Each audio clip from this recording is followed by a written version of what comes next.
What's up, guys? So this is a video I've been wanting to do for a while, and it's honestly the idea that started this whole thing. Is I've made a lot of mistakes since I started to learn programming, and just like I think everyone else has. And you know, that's okay. You know, that's fine. Make mistakes. That's how you're gonna learn. But there's some, particularly in this video, there's 5 I'm gonna cover that can be avoided, that'll help you so much more. Like, I'm making this video for myself, so if I can, I'm gonna send it back into time, and these are the things I wish I would have avoided. And they're things that they're easily avoidable, and they'll help so much. And these aren't necessarily all mine. I didn't really, some of these are combinations of maybe advice I've gotten off of videos or things I've just learned. Yeah. But the 5 mistakes that I made as a beginner programmer, and I'm not mad at them, but maybe it can help you. It helps me to go over them. Let's say that. So the number 1, and maybe it's the highest one, I don't know, knowing where to start. That's number 1. If you're brand new to this, and I'm saying brand new, you don't know what language you want to do. You don't even know how to begin putting code on a computer. You may not even have a computer. So it's just like knowing where to start, and like the setup you need, what you need, what you don't need, what to expect, like just where to start. And it's hard, as everyone is different, and everyone's gonna have a different starting place. So this is from the point of view of a beginner. And I'm saying beginner in the sense that you've never really done code. So I guess even I don't apply, because I have a background a little bit, but all of this was pretty much new. I mean, I knew zero about anything, and just what to start, like the language, what to start with. And that right there is the most important part, is figuring out a good starting place, especially with the language, because I chose C++, and for the first 3 months, I tried to stick with it. I was lost all the time, and later on I'll cover other things on why that made that even harder. But pick the right language. C++, maybe there's some newbies that can do it right off the bat and no issue. It's the perfect language for you. But more than likely, if you're like me, choose something that's a little bit more friendly, like Python. And that's the language that I really stuck with, and I started to get it, especially after C++. Let me tell you, Python was like a breath of fresh air. I felt so much better about my life, and I didn't view it as a failure that, let's just be honest, I gave up on C++. I did, but that was a great thing. It's the best thing I could have done. So knowing where to start, ask questions. I mean, just do your research first, but don't get too caught up. I mean, find a starting place, and then you can start to figure out things from there. Look up videos on how to, set up your development environment, or whatever it takes. So the next one, and this one's huge, and this is what I'm kicking myself for. So number 2 is just skipping the basics. You gloss over them. You think, all right, I got that, and then you try and consume as much material as you possibly can. You just sit there and just for hours a day, you sit there and blow through, you did the Codecademy course in a few weeks, in a week, you've gone through 5 courses, but the problem is, at least for me, and I guarantee for others too, is you're not taking in anything. You're studying, you're getting exposed to material, but you're not taking in anything. And you want to focus on the fundamentals to have a good foundation, because that's really what, especially now as I've started to become a lot more confident in my coding, it's just the fundamentals. And I know it's basic, and that's not super exciting, realizing, just sticking with, variables, loops, if statements, really getting easy functions down. I think classes would be in there, and that's what I'm struggling with right now. Is when I studied classes before, I shouldn't have been studying classes months and months ago if I couldn't do the basics. And I think it's hard for yourself, it was hard for myself to admit that I needed to take a step back and slow down. Get the fundamentals down. Like that's like the most important thing. If I could tell myself one thing, it's just like get these things down.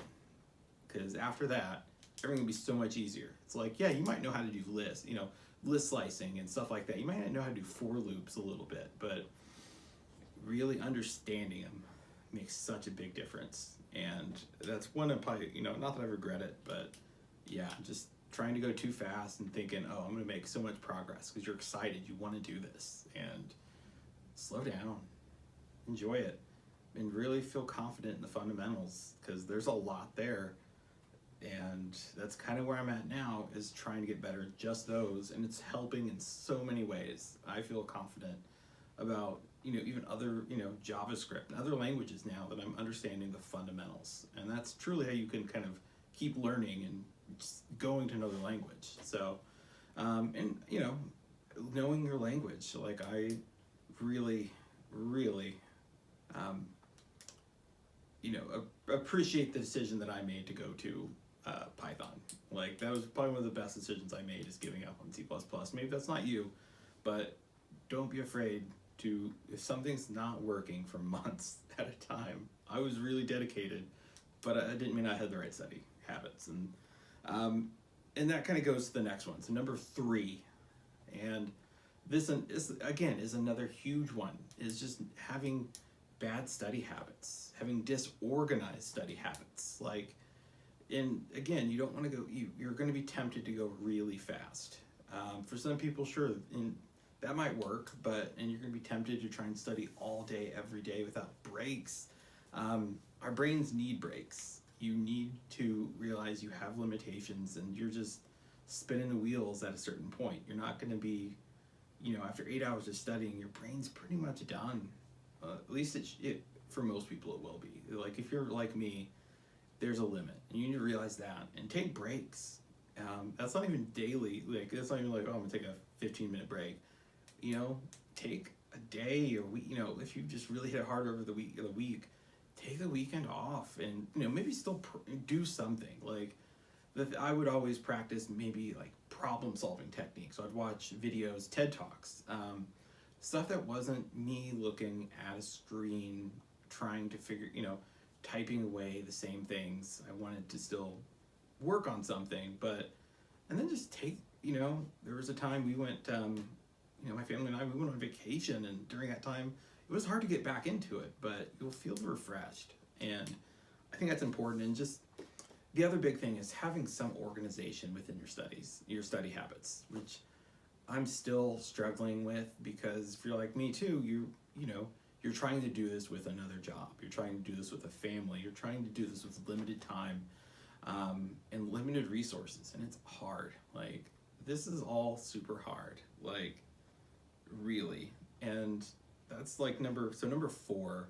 is, this is hard. Like, you have, like, none of this is easy. And if it is, congratulations. I mean, good on you, man. Like, I've struggled with this, but I think that has helped me, because I've, especially when I get more confident in doing like tutorials, I feel like I can teach these things from a beginner standpoint that I was looking for and didn't really get. But just number 4 again is learning how to learn, and you really have to retrain your brain. If you're like me, you've probably been out of school for a little bit. You haven't really exercised these muscles in here, and that's the hardest part, is relearning how to learn, and how to learn programming. Like, it's not just like, you can write down all the code and know it. Like, that's what I tried to do at first, to just like try and get an understanding of syntax and the flow of it. So I would write down so much code, and I don't know if it worked or not, but you do it, and there's different schools of thought on there, and some of them are more helpful than not. Like, the best way to learn is to do a project. Well, if you know nothing, learning your project is to understand the language, to understand how your development, how your IDE works. Your project is just get set up. And like, and probably the biggest mistake I made, I know we all make, and it's super discouraging, and this is number 5, is comparing yourself to others. You, if you go online, you know, and try and get help, and you look at different forums, subreddits, you know, they're all great communities, but you'll start to realize that, you know, and comparing yourself to others and realizing, oh, I'm so far away from where I need to be. But where do you need to be? Like, you're just starting out, and it's tempting to want to be like, all right, I'm going to study as hard as I can to catch up and do these amazing things. But these amazing things start with everything I've kind of just talked about, starting with the fundamentals, but also just be kind to yourself. Like, it's okay to not be good at this.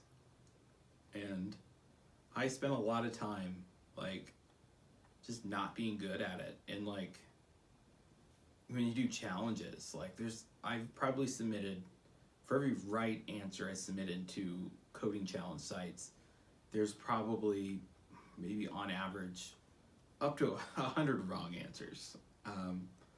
But even that's helped understand maybe different test cases. And that's just, but anyway, you'll start to, you know, you'll look up answers to stuff, and you'll be like, all right, I'm looking to just implement this simple version of like a for loop, and okay, and you want to go with what you know, and then you try and then copy this answer that's maybe down the list. It's some one line lambda function using filter, you know, like, it's out of your scope, and you just do it. You're not learning anything, but just, you know, don't get caught up in where you need to be, where others are. And because maybe, hey, they might act like they know this, and in reality, you know, they lack maybe a knowledge of the fundamentals. Who knows? That's maybe a too broad of an assumption, but just, you know, you have to be okay with where you're at, and that's where you can start to improve, because you know what to work on, and a lot of times it's just the lack of fundamentals. So again, be kind to yourself. It's like, you know, it's like art. So that's it. I mean, those are the 5 beginner mistakes that I made, and maybe you're making, or maybe not. Maybe I'm alone in this. Maybe I'm just not that good. I don't think that's the case, but I'm not naturally gifted in this. Like, I'll put that on my resume. You know, I am not a natural at this, but I'm starting to understand the things that I did, you know, I could have done better, and I'm hoping to help others in some way. I may not be able to produce the next big tutorial that you'll see on YouTube for, you know, thousands, millions of views, but if this helps just like one person not make these mistakes early on, I would be like, that would make me happy. Because if I would have had this list, if I could give myself this video, I would be so much further than I am. And I know I shouldn't look at it like that, but I would be maybe a lot happier. Like, I would be at a different place, but these are things that I could have easily have just, you know, like, tried to teach myself and figure out, and it would have just improved the process. Because the hardest parts were, you know, just feeling like you don't know anything for weeks, months at a time. Like, and it's rare that you find something like that. So anyway, so that's my list. I don't know, you know, if you agree with it, great. If not, hey, leave some comments, like, subscribe, you know what for the whole YouTube thing. Again, my thing is, this is all for me, but if it helps others, great. This is my own journal for myself, but also, why not make it into content? I think it'd be helpful. So those are it. Let me know, hey, what were some things you struggled with, or maybe I didn't list. I mean, this is a comprehensive, just top 5 is always good. Yeah, top 5 something. So until next time, code on.